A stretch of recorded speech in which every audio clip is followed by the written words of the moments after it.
Hello, everyone. Welcome to the Remember Who You Are podcast, where we discuss powerful and transformative plant medicine experiences. I'm your host, Ruger Abair. I run Mexisoul, a plant medicine retreat center in Mexico, and I'm here today with my guest, Duncan Anderson. Duncan is an entrepreneur and former corporate power trader from Calgary, Alberta. After building a successful career in the energy industry and launching several businesses, Duncan began exploring plant medicine as a way to address the cumulative effects of head injuries and stress from a lifetime of competitive sports and high-performance living. His journey with Ayahuasca, Kambo, Satori, and Bufo has led him into deeper conversations around healing, personal growth, and the search for balance and meaning beyond professional success. Welcome, Duncan.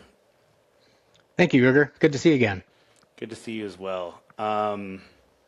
So the way we kind of structure this podcast is that we do it in three parts. One of them is, what your perspectives on life or just life was like before, and then the experience itself, and then kind of what has shifted or changed. So it's quite the introduction. So power trader and high performance sports sounds pretty intense. I guess we can start from there. Sure. Yeah, I basically started out getting into sports at a very young age. Parents started me skiing fairly early, and got into competitive ski racing, and I was in competitive triathlon, and I was in competitive running, and everything seemed to have a time associated with it and a level of stress. But I really thought that I thrived on that and that I liked the challenge. And I also found that as I did better at these sports, people would seem to like me more. They wanted to be around me. They wanted to, ask me about how things were going. They just seemed genuinely interested. And that also bled over into schoolwork and eventually corporate life, where, the more success I had, it seemed to be that the better off I did. You'd have success, people would want to be around you.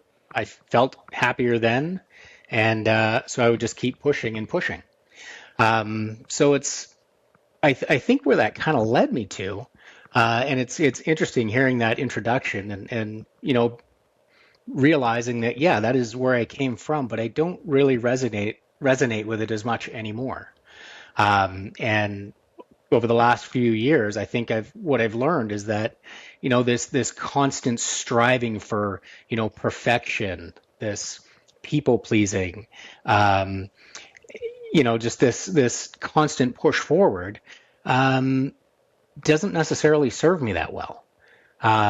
Which again, a few years ago, I never would have been saying these things, because that was how I lived my life.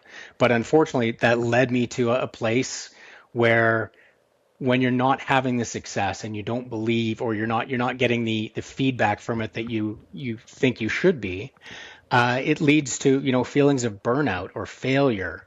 And with you'd mentioned in the intro about head injuries, I'd had some major concussions, and unfortunately with those, they're prone to leading to depression through ruminative type thinking.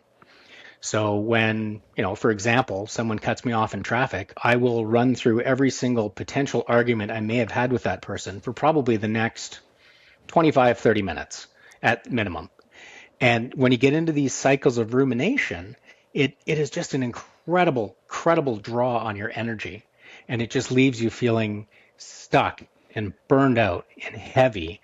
And, it wasn't serving me. And when I came down to Mexisoul, after finding out about plant medicines, I was in a pretty bad spot, quite honestly. I had hit what I would consider to be absolute rock bottom.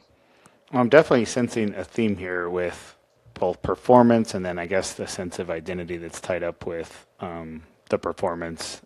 And it's interesting you mentioned too, just how if you're not receiving what you expected from that, which I guess is validation or approval from performing, then it has a burnout or stress or depression effect. Absolutely. That's exactly what it is. You've built up in your mind that, hey, if I perform at this level, it's similar to any race. If I win the race, I should get a medal. Therefore, if I provide for my family or if I, do well in this particular task, I should get some sort of validation from that. And if you're not receiving that, it can be a very empty type feeling. And again, that's that external locus of control. What Hmm. you're doing is you are giving away your your happiness and control to external parties and expecting them to validate you. Um, and that was one big thing that I've learned is that has to come from within. And it's when you stop seeking everything externally that you learn that you have a lot of internal control. You have a lot of internal validation, a lot of internal love. But until you let that come through, uh, you can get stuck in this pattern of if people don't validate me, I'm not worthy, I'm not lovable.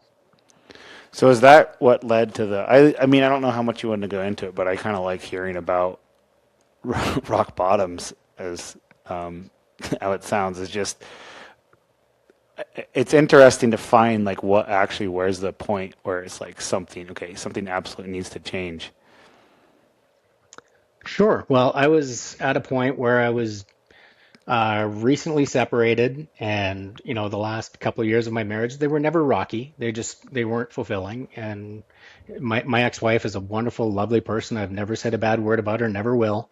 But we were just growing apart. So I wasn't getting any validation that way. Work wasn't going as well as I had hoped. We were just come through COVID. And the interesting part was I realized that as long as my life was spinning at an incredibly fast rate, think about a wheel. A Hmm. wheel can be missing a couple of spokes, and as long as it's turning, the centrifugal force will keep that wheel in true, and you can actually use it. As soon as that wheel slows down, any missing spokes will show up as a deformity in the wheel, and it could potentially collapse.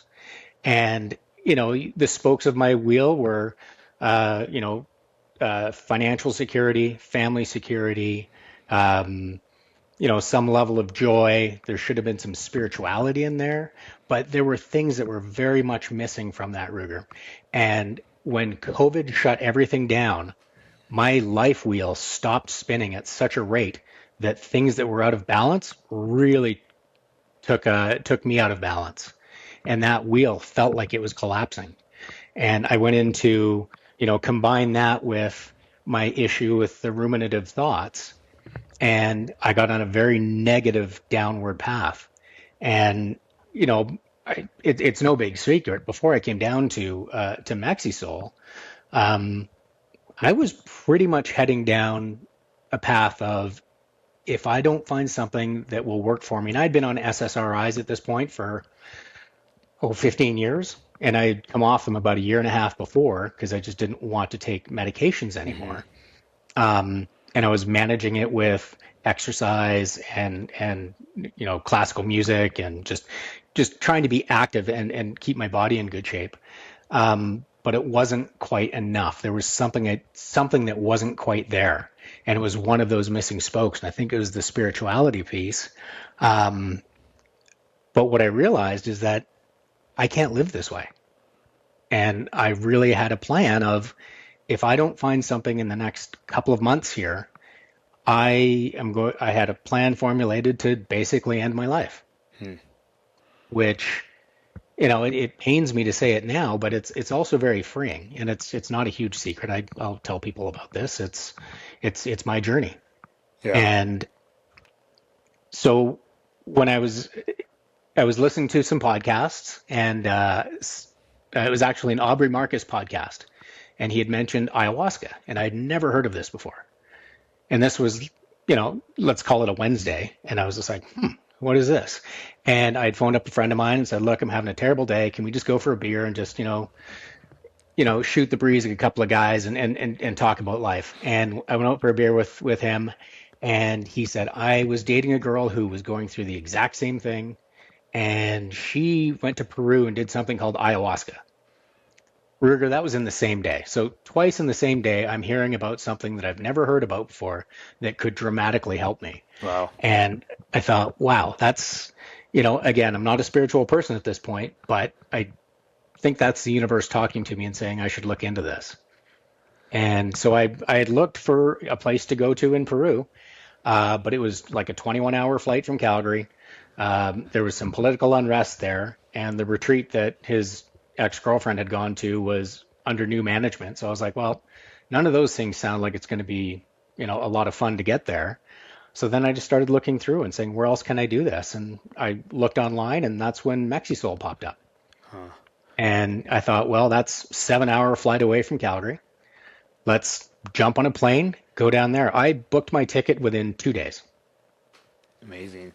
First of all, I mean, I love the analogy of the wheel that has the centrifugal force, and then when stuff starts to stop, then the wheel has deformities in it, and there's a problem. Because I can resonate that with my own life. I mean, I knew for me too, even just starting this, a big impetus of it was COVID, because that's when I think people had all of a sudden now whatever you were doing to not be with your own thoughts like that. COVID happened, and then that people didn't have a choice. And then the second thing, I do really appreciate you sharing the vulnerability of the suicidal ideation, because that's something I can resonate with too. And I feel that like a lot of times in people's lives when that comes about or when those come up, obviously it's very serious. It's a huge thing, but I think there's some commonality between almost needing to get to that point before it's like realizing, okay, like something, like it's almost like this needing to change or needing something to shift radically in your life on so many levels that it's mental, emotional, spiritual, almost on a physical level too, of just like it's like your entire essence of being is just crying for something to be different. That's exactly what it is. That wheel analogy, that actually came to me while laying in the Osho, so in the stone Osho, that the roof, the thatched roof that's up above, Mm-hmm. to me it looked like a giant wheel. And I remember laying there on a Satori night or Satori day, staring at the roof and just came up with this theory. I was like, now it all makes sense. I really love that analogy. Well, okay, so you got to a point where you needed something to change, and then boom, right in front of you is two synchronous events in the same day with ayahuasca, and then you decided to make the trip to Mexisoul and come here. But I'm curious about just hearing about some of those experiences, including the wheel. Sure. Well, it was interesting because I didn't go down there with this idea of, hey, I want to have this big spiritual awakening. Mm-hmm. Mine was much simpler than that. It's just my life on paper is great. Why am I so miserable? That's it. It was that simple. And so I really came down there just kind of seeking what happened to my joy. Why don't I find things enjoyable anymore? And I thought if I can focus on that, it's a fairly simple ask. I can go into these different plant medicines, which I knew absolutely nothing about, but I can go into them and see what they have to say. And the first one that we did was Kambo. Mm-hmm. Now, initially, Kambo for me was a very physical medicine. They burn the dots on your arm, remove the top layer of skin, put on the poison from the tree frog, and then immediately, I describe it as going from zero to fully hungover in about 3 minutes. Your heart rate speeds up. My throat feels like it's a little tighter than it should be. My lips might puff up a little bit.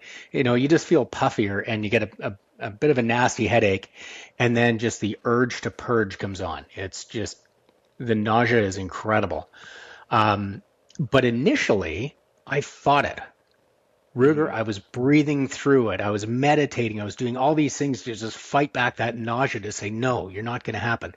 And the first time I actually successfully got through it and I was able to breathe through the whole thing. 20 minutes later, I was okay.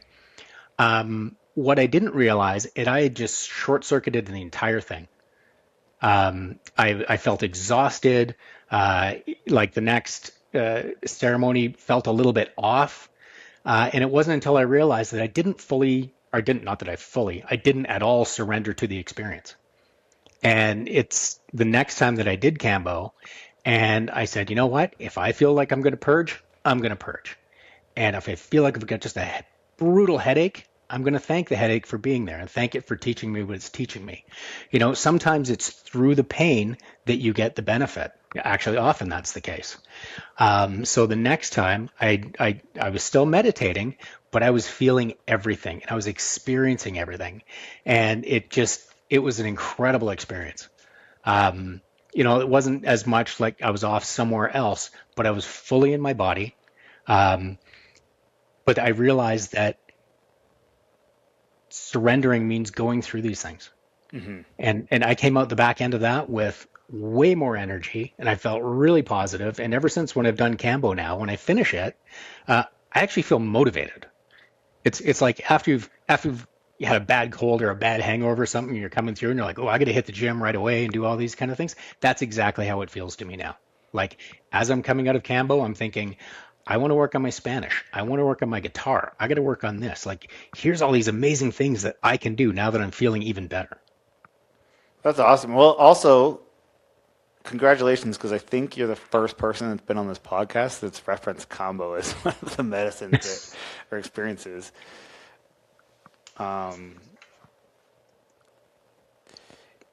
Yeah, at least it's a recognition of the necessity for discomfort.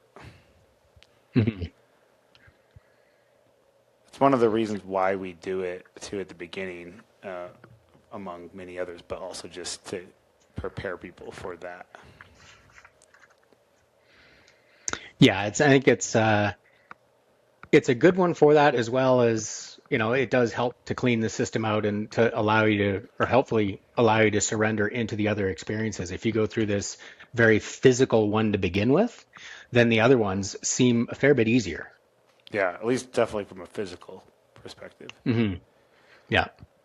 Well, awesome. I'm happy to talk to I'm happy to talk about as many of these as you'd like.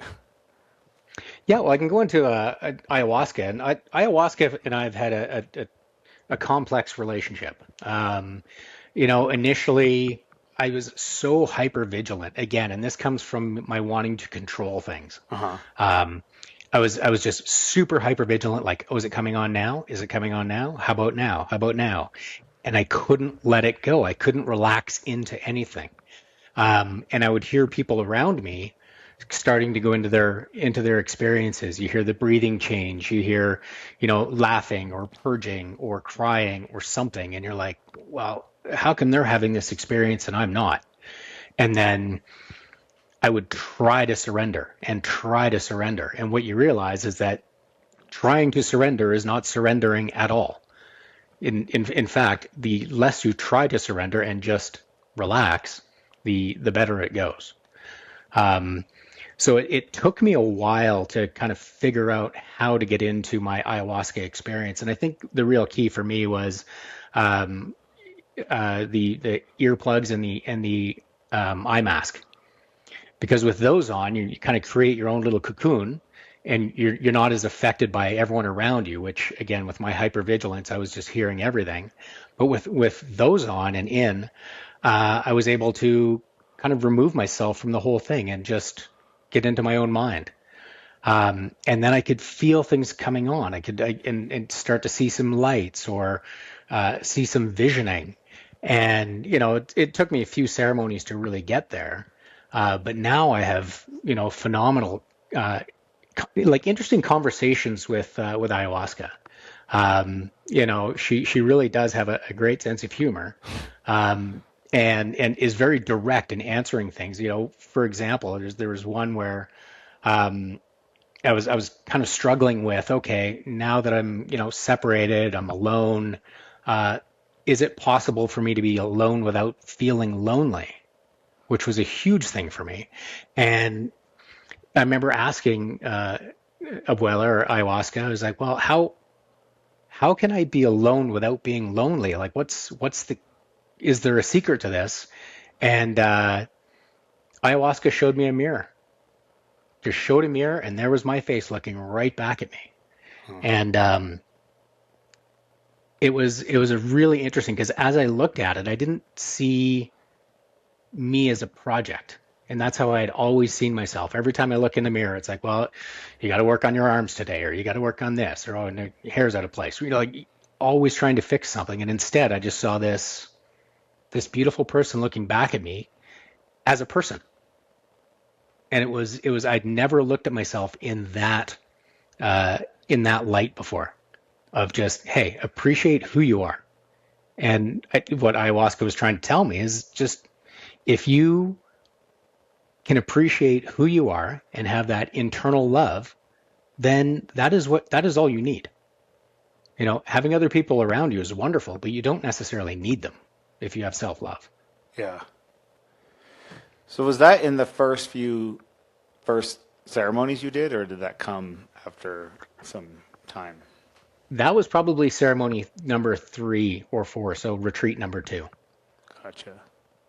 Yeah, the first two ayahuasca ceremonies, like the very first retreat, where by the second one I was getting some light visioning, but nothing, no real conversations or anything. It was more just kind of flashing pictures. And again, it's just because my mind wouldn't let go of things, especially in the first retreat. Hmm. But once I learned how to, relax into things, then I was able to experience a lot deeper.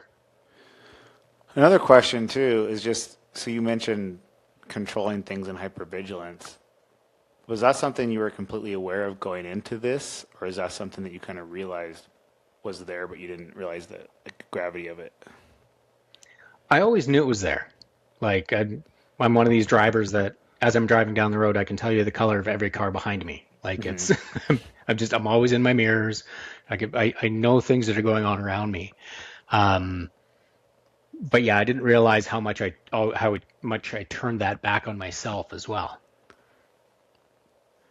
And yeah, it's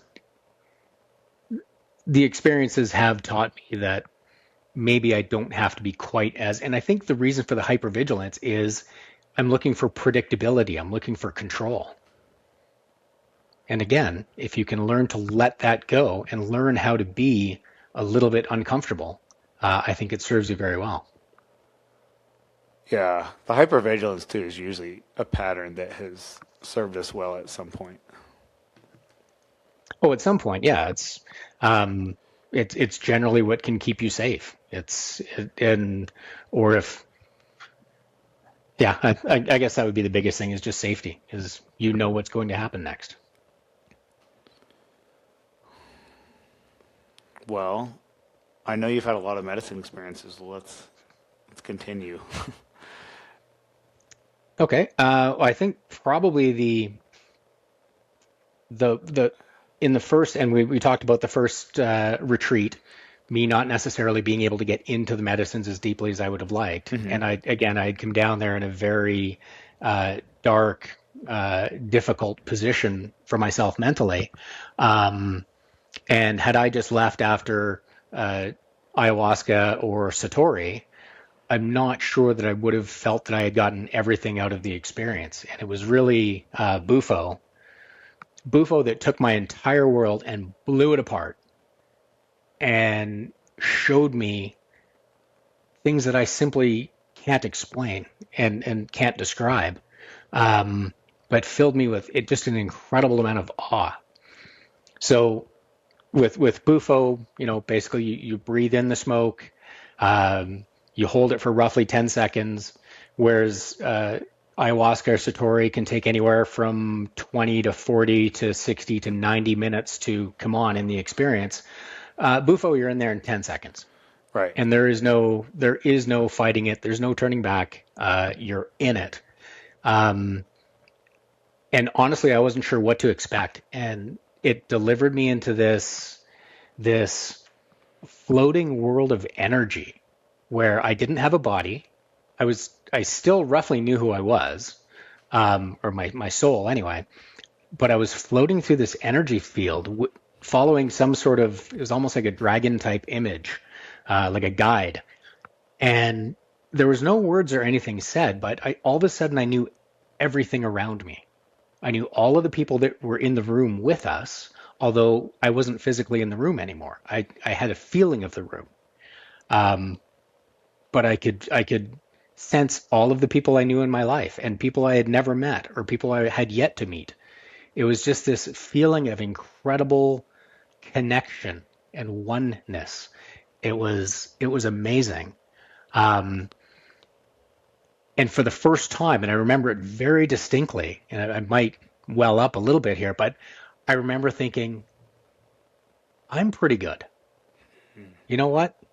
I'm good with me. I love me. I this is exactly where I need to be. And Ruger, even when I came out of it, I still retained that feeling, and I retained that feeling for 5 or 6 months until I returned. I still had it. In fact, now if I go back and meditate, I can go back to that very first Bufo ceremony I ever had and get back into that. I can't get exactly to the energy flow, but I remember the feeling. And I do remember that internal love and that acceptance of myself, which I had never really experienced before. You can access Um, that state of awareness. absolutely. And I came out of it with, similar to my wheel theory, I came out with another theory that depression and awe are on either ends of a continuum. Depression's on one end of the continuum and awe is on the other. And I came down there completely in the depression camp or on the depression end of the continuum. After Bufo, I was so far into the awe side, I couldn't even think of what depression was anymore. And it was durable. So yeah, I really credit, well, all the medicines, but Bufo in particularly in that initial ceremony for completely changing my outlook on myself, how I approach myself, and filling me with so much awe that I didn't want to come home and do anything dramatic to myself. It Yeah. was it was I walked out of there just thinking, this is what life is. This is amazing. There are so many interesting things out there that I need to learn and want to figure out. And again, I was just so inspired. Awesome. So why don't we do this? So when you went back, how did that stick with you, or just the experience? How did the experience of Bufo stick with me? I guess the entire retreat. hmm Okay, so the entire retreat, there's a few different things. There's the medicine part of it, and the medicines they're amazing. And what they do is they're a tool. Hmm. They open the door, they drop the walls. What they do is they take that wall that guards everything from coming in and getting you, but also I built up walls that kept my love and everything from getting out. Well, it takes those walls and it gets rid of them. And then what that enables you to do is really have amazing conversations and experiences with other people who are at the retreat. And you form these incredibly strong bonds with the people who are there. Not only the participants, but the staff, um, all of the volunteers there. And it was in those interactions and subsequent interactions. Once you leave, you're still back and forth with everyone on texts or WhatsApp or whatever the texting platform du jour is. But just sharing their experiences and really working through problems and victories and whatever with these people that you've just met. um, I've found that incredibly useful. And combine that with the memories of the retreat itself, and also meditating and getting back into sort of the medicine state, not necessarily with the medicine, but because you've done it and you've been there before and you have the memory of it, when you meditate, you can get back there again. You have that frame of reference to embody it. Absolutely. So there's a few different things that I was able to, lean on or work with in order to support me through the journey after the journey, if you will. I mean, something I could ask is just what brings you back? Probably a good question. Well, the way I've looked at plant medicine is it peels back like these layers of the onion. So I noticed that you've also had multiple experiences. So if you want to discuss that a little bit of just this process of kind of going back from a safe container of where the retreat's at to your own life and then back again. Because not everyone does that process, but it also feels like you've gained some benefit from that.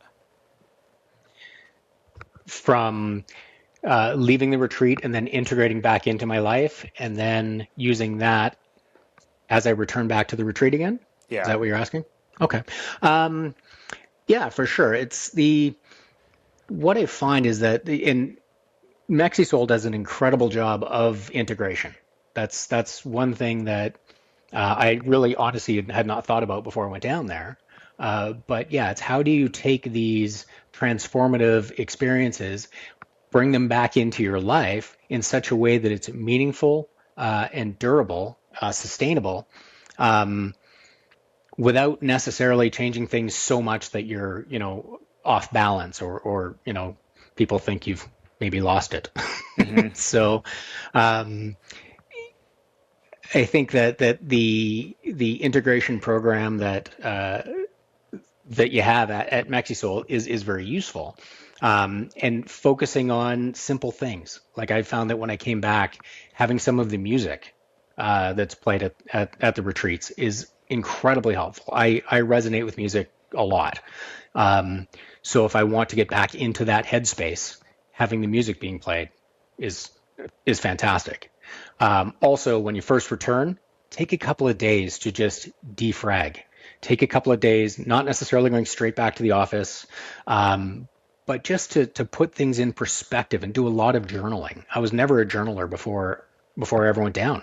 Now I keep multiple books, and I've always got something interesting to write down. And going back and rereading these things is it's amazing to see how far you can come in a very short period of time. Um,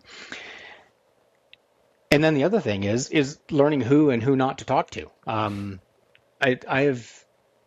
pretty much an open book. If anyone wants to talk plant medicine, I'm there. I'm ready to talk to you.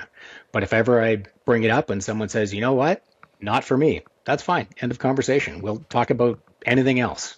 Yeah. I don't push it on anyone. I don't evangelize it. Did it change and possibly likely save my life? Yes. But not everyone needs to know that. Do I think it will save everyone's life? No. It's it if it reaches out to you, answer it, explore it, see what it has to say to you. But I'm not going to say that, hey, if you're depressed, all you need is plant medicine, you'll be fine. Mm-hmm. That's not the case at all. It's a far more nuanced approach than that. I'm glad it is recognized as that because it is something that whoever is doing it, I think, really needs to be ready for. I'm curious if you have any other experiences you'd like to share because you have been doing this multiple times. I'm just curious. Some people ask the question of just why do you keep doing this? So I have a pretty clear answer for myself, but I'm wondering if you have one or any other experiences that have stood out from your first retreat. Well, the first retreat, it was mostly the Bufo experience that kept me coming back. Since then, like as you know, I've been back. What was it? I just finished my seventh retreat. Um, and I think I get a little something out of every single one. Like I always go a little bit deeper with something. Um, I, I find something that I hadn't known before. Like the last retreat, for example, I was laying in ayahuasca, um, and the visioning I was getting was very dim. It was almost like a watermark that you would see on like a computer document, and I was like, "What is that? Like, why is this so dim?" And then I remember asking Abuela or ayahuasca. I said, "Why is this so dim? Like, can you show me something a little bit brighter? Like, what is it you want me to see?" And then Ruger, within 30 seconds, it was like someone turned on a 4K TV in front of me. It was just like very bright, animated, clear graphics, and it was showing me what looked like a giant data center. And I had no idea what this meant.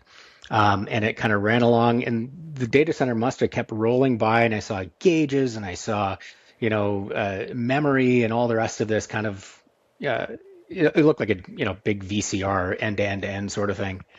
And I was chatting with one of the participants after the experience, and I was explaining this part, and he's like, she was showing you the Akashic records.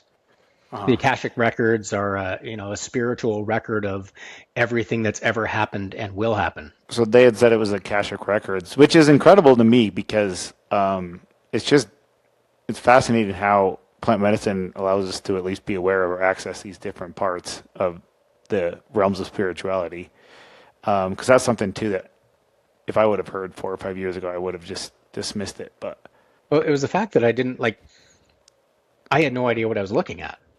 And then when he described what the Akashic records were, I'm like, that's exactly what I was looking at. And it was fascinating. So yeah, to show me something, because you think that, okay, a lot of the plant medicines, they don't they, they don't really teach you anything, but they remind you of who you are and remind you of things. But in that instance, it was showing me something that I had no previous knowledge of to my not in this lifetime. So maybe it's showing me something from a past or future life. I don't know. But again, it's these sort of experiences that raise these kind of questions that are interesting. well, it's awesome too. It's amazing too that there's just this commonality between things because of you not even understanding what that was or knowing what that was, and then having it be shown to you exactly like that. I had a previous guest on who'd never heard of the concept of internal family systems, which is a different type of therapy that references different parts of you. And then she had an experience like 8 years ago with plant medicine, and in that ceremony, it was basically shown IFS therapy of different parts of herself and speaking to them, even though she'd never heard of it before. And then 8 years later, it came up, like, oh, this is a thing. Yeah, that's IFS is fascinating. I actually learned about that similar to what the person you were talking about. I had had an experience on Satori that I was chatting with Liberty about it down at Mexisoul, and she said, "Oh, well, that's internal family systems is exactly what you're talking about." So it is very interesting. I just find it incredible how plant medicine can help us access these different parts of like a collective consciousness. hmm So to answer your question, what kind of keeps bringing me back? It's these interesting experiences, like not only the experience, but also talking it through with the people that I meet down at Mexisoul. Like, I take a look around the room, and it's funny, Ruger, when I first get there, every single time I look around at the between 9 and 15 people who are there and go, nope, I have nothing in common with any of these people. And I'm not sure how we're all going to be able to talk, by within a couple of days. Like, I don't know if I'll remember all their names, whatever it is. And then as you go around the room and you learn who people are, and by the end of the week, everyone are like brothers and sisters. It's like you've known each other forever. Um, but it never ceases to amaze me just the quality of people that show up at the retreats. It's not like just a room full of broken people. These are people that are trying to better their lives.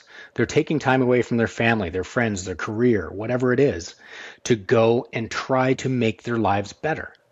So these are people that are all about improvement and all about maximizing things. And I find it amazing. That's probably what keeps me coming back. The experiences are great, but it's again, it's those multiple legs of the stool. It's the people, it's the experience, and it's the staff and the music. Don't ever forget the music. Yeah, that's something that's grown with time too. Um, well, I guess before we get into this last section too, I make it a point too to podcast isn't directly to promote Mexisoul retreats, but rather a transformative experience. However, if your transformative experience has been Mexisoul, then I'm also not going to stop you from that conversation because it also just uh, it's really nice to also hear just from people too of that they're gaining a lot from this. And I think, I mean, I've noticed the changes in yourself and just other people that have come. That's something that's been awesome too, just from the beginning. And like people first walk in, I mean, in any given week, but even just walking in the very first time to the finca, and then now, there's a sense of calm and I think more peace just within yourself that I could see.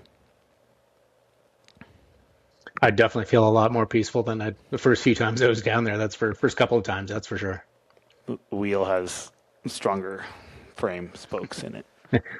The wheel's got all the spokes now.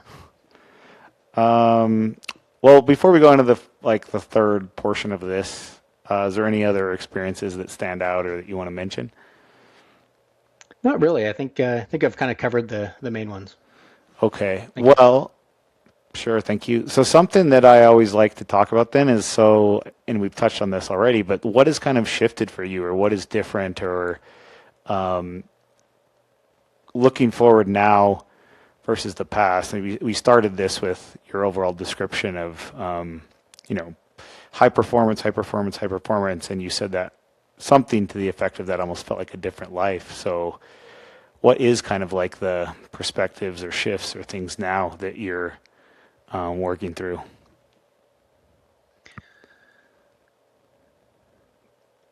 Yeah, so now I'm not trying as hard to impress other people or even to impress myself. Um, I think that some of the things I do are just they're absolutely good enough, and I don't have to be better than everyone else at everything or anything. So it's just being a lot more content with exactly where I am because that's the only place I can be. Yeah. It's I think a lot of my suffering did come from just trying too hard. Trying to control things, trying to prove, trying to earn things. Um, and then I realized that all I was trying to to get, all I was doing, I was chasing love, worth, and peace. That's all I wanted. But I was trying so hard that I didn't have any of those things. And then what I realized is those aren't things that you build. Those are things that show up when you stop fighting yourself. So once you learn how to stop, slow down, love yourself, that's when love, worth, and peace comes from the inside. And then as you have that come out of you towards other people, it gets reflected, as opposed to trying to do all these things to get, love, worth, and peace. So it still, takes me some time. I will go into my people pleasing mode from time to time where, oh, yes, sir, yes, sir. I will do everything to just try to get you to accept and love me. But it doesn't happen nearly as much. And now I can catch myself when I'm doing it as well. And it's not only something that I feel different about and I feel a lot calmer about, but something that other people have noticed as well. Like, for example, my father. He he's not a person who would ever do plant medicine, Hmm. but he's an avid traveler and an adventure guy and just an amazing person. And after probably my third retreat, I was out with him, and he said, "I don't know what you're doing, but I want to hear about it because I'm interested. Like, what is it? Like, you're not as uh, high strung as you used to be. Like, you're not just trying to just absolutely, you know, tear the skin off the world. Like, you're calmer." Yeah. And I tell you, that was a nice feeling to get that from my father, who's known me my entire life, to have him validate and say, "Look, I don't know what you're doing. I would like to know about it because I think it works really well for you." Yeah, that's awesome. That's not even validation anymore. That's just recognizing it. Yeah, yeah. It's just him saying, "Look, this I don't understand what you're doing, but I would like to." And I remember I ran through everything with him, and yeah, it was a big eye opener for him because, he's one that still refers to marijuana as wacky tobacco, and he's absolutely not someone that would ever do plant medicine, but he is really happy that I do. Okay, well, I was actually going to just connect with my daughter as well. Um, it used to be that anytime there was an issue with her ski racing or anything, I would just go from 0 to 10 on the stress scale. And I would just start freaking out about stuff internally. It never really looked like it externally, but she could tell that I was bothered. And over the last 2 seasons, I've just been way more relaxed with it. Like, you know what? You can't control everything. Things are going to happen. It's not always going to be perfect, but all we can do is um, show up, be prepared, do your best, and let the chips fall where they may. You know, and whether you win, lose, whatever, I'm absolutely proud of you, and uh, yeah, and I love you, and having that relationship with her is amazing. Awesome. So now this is something you shared with me, and it depends how much you want to go into it, but you're kind of entering a new phase in your life. Do you think you're entering a new phase in the sense that you're kind of starting a new um, part? It seems to me like the plant medicine has also almost prepared you for this because it's something that's new and different, and it's going to be like a transition. Yeah, absolutely. I'm leaving the corporate world after that I've been in since 1999, and it is a little bit scary, a little bit uncomfortable. Not going to be in the same routine every single day and collecting the same paycheck and um, having the same responsibilities. But and I'm embracing the novelty and uncomfortability of it. I'm going to be absolutely fine. Um, I think a few years ago, had I done this, I would be researching everything and have everything all figured out, and I've got to have the perfect financial plan, and I have to have everything all planned out to the minute so that I don't get bored when I'm not working anymore, and have all my traveling and everything. Whereas now I'm kind of like, you know what? Let's just kind of see where things take me. Rather than me trying to push a whole bunch of things, the universe does have a plan, and I'm not saying, hey, I'm just going to walk out and do nothing.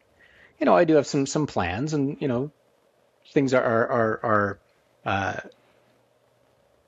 I do have a bit of a plan going forward, but I don't feel that I need to have everything planned down to the most minute detail. And yeah, I think it's one of the animals that comes to me in my ceremonies, particularly ayahuasca, is a bear. Um, Actually, I had the bear tattooed on my arm, and the bear to me signifies rebirth and resilience. Every spring, a bear wakes up into a brand new world, and they have to navigate that new world and learn and learn how to live in that world. And that's exactly where I am right now.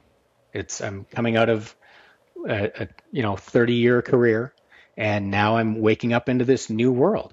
And treat it with childlike curiosity as opposed to trying to control and smash everything into a perfect shape. Just accept things the way they are, and see where it takes you. Well, I do believe that if you have an idea somewhat of the what, then you don't need to figure out the how. The how's up to the universe. Hmm. Well, amazing. Thank you so much, Duncan. A question that I always ask everyone is, what would you say to somebody who's considering plant medicine? Well, I think that if you're considering plant medicine, it's clearly reaching out to you. I would have no hesitation, as long as you're medically fit to do it, would be to uh, engage in the experience. Try the plant medicines, embrace the experience, trust the experience, surrender into it, and get all that you can. It's helped me immeasurably, and it may help you as well. All right. Thank you so much.